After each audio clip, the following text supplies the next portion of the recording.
कोई बात नहीं, मतलब ऐसे सपने देखने में, नादानी में इस तरीके की बातें लोग कहते हैं। 14 में भी कही थी, 19 में भी कही थी, और बुरे में अब और क्या हो सकता है राजद के लिए, क्योंकि उनके पास तो कोई सीट 19 में भी नहीं थी। इंडिया अलायंस महागठबंधन जो भी इन लोगों का नाम है, ऑल टाइम लो पर। देश में आज 5वें चरण के मतदान हो रहे हैं, जिसमें बिहार की 5 सीटें भी शामिल हैं। कुछ दिन पहले ही तेजस्वी यादव कह रहे थे कि इस बार इंडिया गठबंधन 300 सीट लाएगा। तो वहीं आज जमुई से सांसद और इस बार के लोकसभा चुनाव में हाजीपुर से उम्मीदवार चिराग पासवान की प्रतिक्रिया सामने आई है। पटना में चिराग पासवान ने मीडिया से बातचीत के दौरान कहा कि विपक्ष का जो हाल 2014 में हुआ, उससे बुरा 2019 में हुआ था और उससे भी बुरा इस बार 2024 में होगा।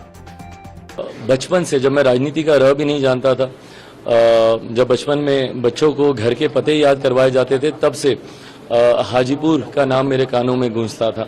मेरे जन्म से पहले 77 से पापा प्रतिनिधित्व करते आए हैं हाजीपुर का, तो वो रिश्ता अलग है।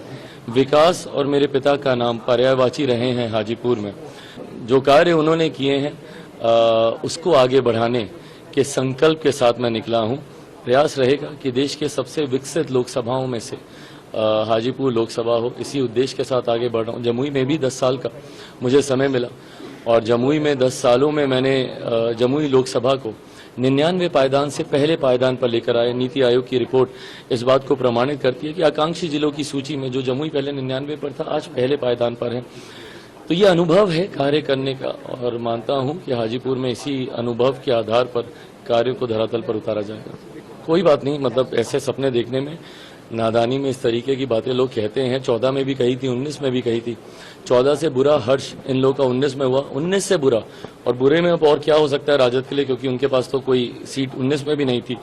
और देश भर में अगर आप देखिएगा तो जहां हम लोग का गठबंधन 400 पार कर रहा है, वहीं इंडिया अलायंस महागठबंधन जो भी इन लोगों का नाम है, ऑल टाइम लो पर ये जाएगा। कांग्रेस खास तौर पर ऑल टाइम लो पर रहेगी।